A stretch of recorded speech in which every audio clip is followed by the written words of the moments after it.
History Log 2075, Balkanized India, a Subcontinent in Societal Chaos. Written by Rakesh Krishnan Simha. In the year 2075, the Indian subcontinent has descended into chaos following its balkanization. This grim account explores the tragic fate of liberals, communists, and LGBTQ minorities under a harsh Sharia-ruled regime, revealing a landscape where the subcontinent. An overview. India in 2075 is a balkanized mess, a pale shadow of its former self. Having split into several countries, mostly Islamic and Christian dominated, the subcontinent is in a condition of complete anarchy. Imagine the partition riots of 1946 to 47 and the Bangladesh coup of 2024 happening simultaneously, and then double it. That's what you have today. While the Islamic Federation dominates the subcontinent as the largest political entity and has a population of around 700 million, 95% of whom are Muslims, Hindus are now reduced to a small and vulnerable enclave in the center of the subcontinent. Comprising the Hindu heartland of Madhya Pradesh, southern Uttar Pradesh, Chhattisgarh, eastern Rajasthan, and eastern Maharashtra, the Republic of Hindustan is now their final refuge. Once derisively mocked by the liberal elites as the cow belt, for protecting the cow from being slaughtered, the rump country is where Hindus lead a precarious existence. Hindus continue to trickle in via the country's borders as they face daily discrimination in the new countries that have emerged from India's remains. Welcome to Sharia land, where justice is swift and gruesome. Shankni Chowk, Delhi, 11 Uhr morgens, September 2011, 2075. It is a cold, bright day, and a crowd of around 10,000 people have crammed into a public square before the historic Red Fort. They are here to witness the public execution of 250 men and women accused of un-Islamic practices, such as homosexuality, sodomy, wearing revealing clothes, and communism. The Sharia Board of the Islamic Federation of Hindustan, which comprises Pakistan plus Kashmir, Punjab, Haryana, Delhi, Western Uttar Pradesh, and parts of Western Rajasthan, which Pakistan grabbed as India balkanized, has announced that the majority of the prisoners will be hanged and the rest will be beheaded. Large gantry cranes for hanging and elevated platforms for beheadings have been rolled into the square. As the prisoners are brought into the square, the crowd starts shouting religious slogans, calling for divine retribution for the enemies of the faith. However, some of the younger members of the Sharia board have a change of plans. Inspired by the Islamic State's policies in the Middle East, and in order to project themselves as staunch defenders of the faith, they demand that men accused of sodomy and communism be hurled from the nearby towers and stoned upon impact. The senior mullahs nod their approval, which is met by loud cheers from the increasingly garrulous crowd. As men after men are thrown down from the buildings, the most fanatic members of the crowd rush into the square and start stoning the prisoners who are already in their death throes.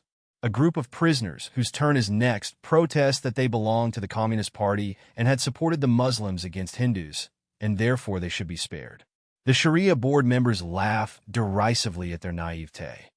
Communists were just useful idiots in the Islamic Revolution.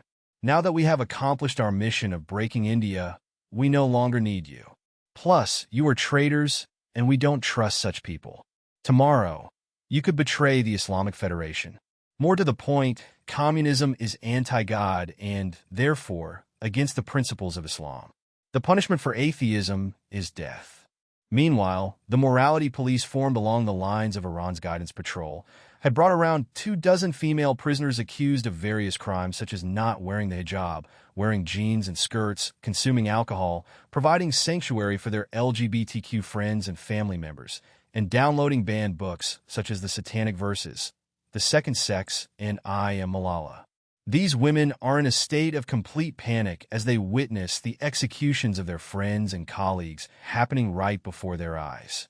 However, instead of being executed, they are given 50 to 100 lashes, depending on the severity of their crimes. They are then whisked off to re-education camps, which is a euphemism for brainwashing schools where the most fanatic version of Deobandi Islam is drilled into their heads. They also serve as the servants and sex slaves of Fedayeen fighters deployed on the country's borders. The brutal execution method is the latest in a series of harsh punishments enforced by the Islamic Federation under its stringent interpretation of Sharia law. The day after the September 11th executions in Delhi, the local Sharia TV aired an extensive documentary explaining its rationale. The program attributed the rise in permissive behaviors in the subcontinent to the policies of the previous Kafir government of India, claiming that such influences have led to a moral decline among the people. It affirmed that the largest Islamic nation in the world will persist in its efforts to penalize any violations of Islamic laws harshly. How Sharia rule backfired on its liberal supporters. For the liberals and wokes, who had loudly cheered the balkanization of India, the country which they used to derisively refer to as a Hindu patriarchy in the media and at international forums, the establishment of the Islamic Federation has come as a rude shock. They have received no brownie points for their anti-Hindu views, but are instead immediately identified for elimination from society. In fact, they are actively persecuted because the new Islamist government views them as more dangerous than the hated Hindus. As a senior mullah in the country's cabinet said, these internal saboteurs must be eradicated quickly to remove the danger to Islam. Many LGBTQ people have gone into hiding as they do not have the option of crossing the borders into the Republic of Hindustan. The Hindu-majority republic does not persecute the LGBTQ community, but India's successor state has announced that those who collaborated with the Islamists and hastened India's breakup are not welcome as refugees. The Islamic Federation's social media accounts have put out a new slogan: Find gays, gain Jannat. The 5-year project aims to identify and eradicate all members of the LGBTQ community by 2080. Copies of Adolf Hitler's Mein Kampf and writings on the Holocaust are being studied to inculcate deep hatred towards minorities. Lessons not learned. Christians in Balkanized India. Most Christians had actively and cynically supported the Islamists and Dravidian parties in the balkanization of India.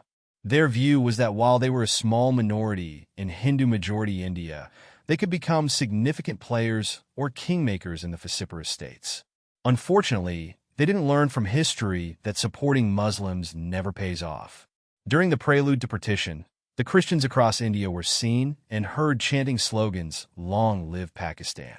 As an acknowledgement and appreciation of these gestures, the Christians were promised by the Muslim League that they would be offered more privileges as compared to other minorities in Pakistan. In fact, their anti-India sentiment had been festering much earlier. In the early 1930s, when Cambridge undergraduate Chaudhry Rahmat Ali came up with the idea and name of Pakistan, an Indian Christian first backed the idea with his own spin.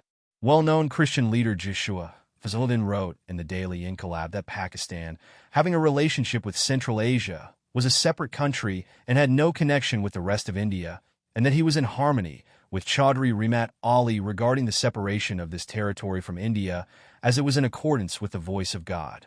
However, after the partition in 1947, the Christians got nothing. On the contrary, they were actively persecuted and violently attacked. In fact, the Muslims of Pakistan wanted the Christians to stay back for scavenging and sanitation work, which the feudal Punjabi Muslims were not willing to do. In the year 2075, the condition of Christians has only gotten worse. Across the Islamic Federation of Hindustan, Christian churches are being torn down China-style. In previous decades, Islamabad did not persecute minorities as government policy because it was dependent on the West for financial bailouts and military supplies. Attacks on Christians were mostly carried out by ordinary Muslims after being egged on by the mullahs. However, having acquired considerable territories from the erstwhile India, the Federation is slightly better off economically. It believes it no longer has to be worried about Western sanctions that could cripple its economy. Further, it is encouraged by the fact that China, the largest economy on the planet, is sending workers and earth-moving equipment to help the Islamist country eradicate its Christian minority. Down south in the Islamic state of Malabar, a fundamentalist Islamist country formed from the merger of Kerala and the southern districts of Karnataka, the two main political parties, the Muslim League and Popular Front, have forcibly grabbed the rubber and tea estates of the once thriving Christian community. Many of the Syrian Christians who once formed an 8 million-strong community were forcibly converted to Islam. Around 1 million escaped to the neighboring Dravidian Confederation, where anti-Hindu groups such as Dravidianists, Ambedkarites, communists, and Christians formed an uneasy coalition. The Syrian Christians currently live in slums and trailers. The Telugu, Tamil, and Kannadiga Christians have refused to help them, saying the Christian community in the Confederation lacks the resources to support new arrivals. Just like the Kashmiri Hindus fled Kashmir in a mass migration in 1990 and ended up living in camps in Jammu, the once wealthy Syrian Christians are living a similar penurious existence in the Dravidian Confederation. Neither the Vatican, the United States, nor Europe have come to their rescue. Reeling under their own interreligious struggles and with their economies struggling to gain traction in a post-Western world, they cannot do much. Having once instigated the Christians to rise against their Hindu government, they now offer vague assurances to those seeking to migrate to the West.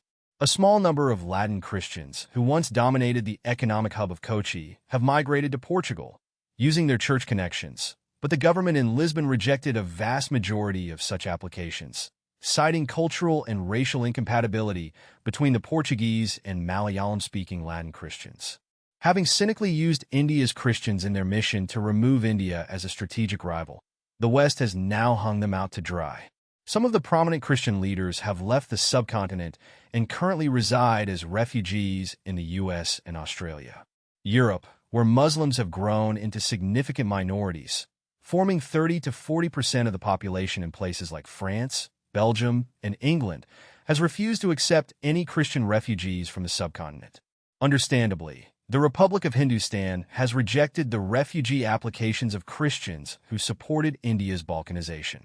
The Washington, D.C.-based Arundhati Roy Foundation, which some allege is a CIA front, has filed a lawsuit in the International Court of Justice, arguing that since the Kerala Christians were citizens of India for over 1,000 years, they had the right to move into India's successor state.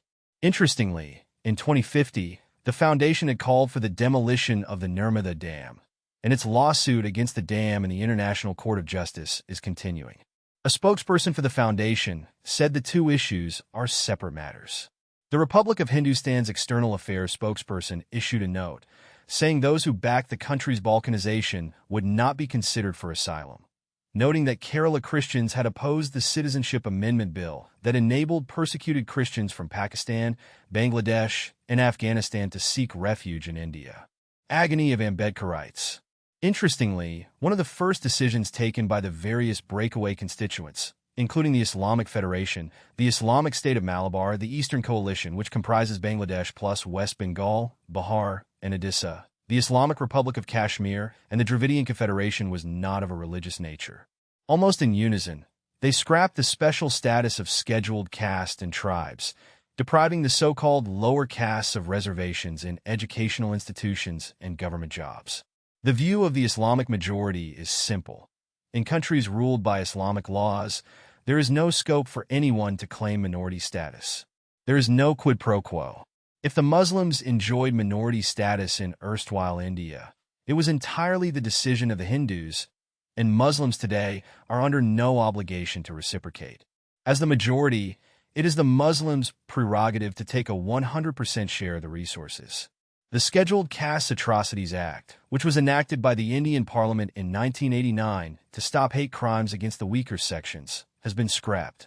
This has led to widespread attacks on these Hindu communities, increasing the pressure on them to convert to Islam. Predictably, the Ambedkarites, a coalition of Dalit leftists and anarchists who have a visceral hatred of Hinduism because of past and mostly imagined atrocities, feel betrayed by the new Islamic countries who have once again turned them into late 21st century untouchables. The Islamic Federation revoked their traditional property rights and overnight turned them into landless laborers. The only occupations open to them under the new dispensations are scavenging, sanitation work, and some no-contact farm work. For the scheduled castes and tribes, the balkanization of India has been a rude awakening because of the 180-degree flip in their fortunes. Most members of these two groups had prospered in India and had gone on to become presidents and prime ministers of the country and chief ministers of states. On the economic front, their progress was comparatively slower, but still, they had become largely gentrified groups who owned small and large businesses. They were also well represented in the corporate sector. However, all this progress is set to be reversed due to the decisions of the new Islamic countries. The two groups had expected the Dravidian Confederation to treat them better, but the Muslims, Christians, and Dravidianists have carved out their fiefdoms, and with a central authority to control them, they are in no mood to share the spoils of war with the so-called Dalits. In fact, caste riots were on the rise in the Confederation, with the intermediate castes and scheduled castes clashing on numerous occasions. The Islamic Federation police do nothing and, in fact, encourage both sides to fight more, so they ultimately give up and accept Islam. It's mind-boggling that the Ambedkarites had forgotten the treatment meted out to the Dalits, and in particular their leader Jagendra Nath Mandal, by Pakistan after the first partition of India in 1947. Mandal's alignment with the Muslim League and support for the creation of Pakistan were monumental blunders, leading to severe repercussions for the Dalits in the newly formed Islamic country. Mandal was a close associate of Dalit leader Bhimrao Ramji Ambedkar and advocated for collaboration between Dalits and Muslims, believing it would benefit both communities against the dominance of upper-caste Hindus. In contrast, Dr. Ambedkar warned him against such alliances, cautioning that aligning with Pakistan could lead to dire outcomes for the Dalit population. After the partition in 1947, Mandal became Pakistan's first Minister of Law and Labor. Despite his initial hopes, he soon faced disillusionment as he witnessed the mistreatment of Hindus, particularly Dalits, in Pakistan. The political landscape shifted dramatically after Jinnah died in 1948, leading to increased violence against minorities. Mandal's resignation from Liaquat Ali Khan's cabinet in 1950 highlighted his frustration with the government's failure to protect non-Muslim citizens. Upon returning to India in 1950, Mandal found himself marginalized and unable to reintegrate into any political party. His realization of the harsh realities faced by Hindus in Pakistan served as a cautionary tale about the consequences of misplaced political alliances. Many Dalits who had supported Mandal's vision were left stranded in Pakistan, facing forced conversions or death.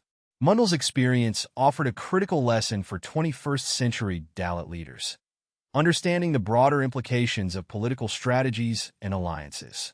Sadly, the Ambedkarites were blinded by their hatred of India to accept the harsh truth about Dalit-Muslim relations. To use a cliché, those who forget history are condemned to repeat it. Bollywood no more. Bollywood, once the largest producer of movies in the world, has collapsed and become a pale shadow of its former self. The industry had played a key role in fanning the flames of Hinduphobia through its relentless pursuit of plots, dialogues, and lyrics that negatively portrayed Hindus and Hinduism. Bollywood also glorified Islam and showed Muslims as noble uncles or neighbors with a heart of gold. Pakistan, India's existential enemy, was Bollywood's darling, a country that could do no wrong and which was unfairly blamed for jihad and terror by Hindu nationalists. However, the blowback was quick once Bollywood got its wish to balkanize India. Movies were banned in all the Islamic theocracies and the other breakaway countries with sizable Muslim populations. With no access to its Hindu audience and unable to relocate to the Republic of Hindustan, Bollywood withered away, a fitting end to an industry that wrote its own demise.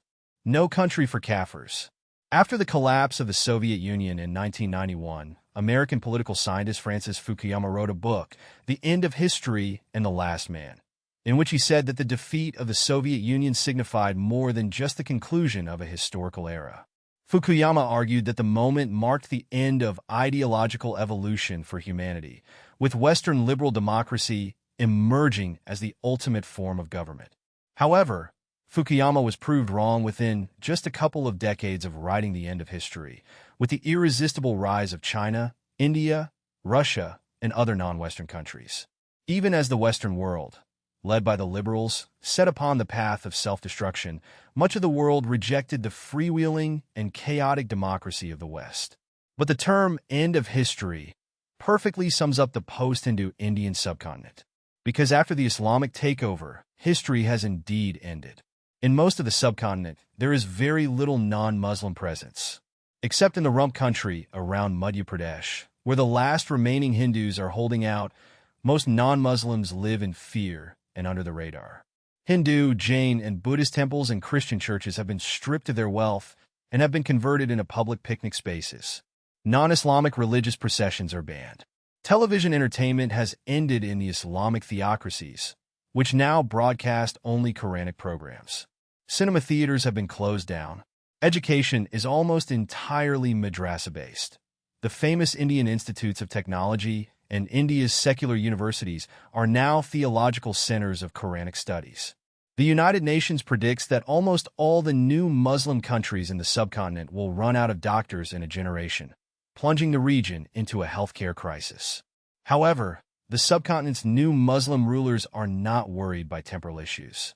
They don't care that the region is becoming hell on earth because they are looking at spending eternity in Jannat, the Islamic heaven, as the reward for Islamizing the region.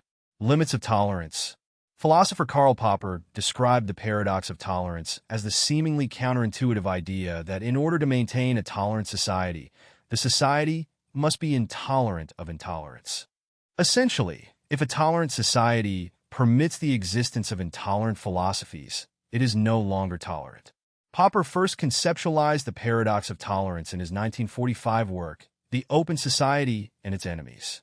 According to Popper, a society that tolerates intolerant ideas will succumb to the forces of the bigoted, which are inherently dangerous. Thus, the notion of an utterly tolerant society is destroyed. Society should combat intolerance with rational argument and civil public discourse. But Popper suggests that the tolerant reserve the right to suppress intolerant opinions if all else fails. For over 130 years, the Hindus of India committed the critical and existential blunder of tolerating Islamic and Christian fundamentalists who were spewing hate speech against Hinduism. They allowed the two Abrahamic cults to create institutions that bred the forces of separatism. They did not learn from the partition of 1947 that the jihadis wouldn't be satisfied with just getting Pakistan. They wanted the entire subcontinent. The balkanization of India stands as a grim reminder of what happens when a society becomes too tolerant of intolerant minorities and offers them the space and time to destroy it from within. Unfortunately for Hindus, who now live in a landlocked rump state and surrounded by foes, it may be too late to make a comeback.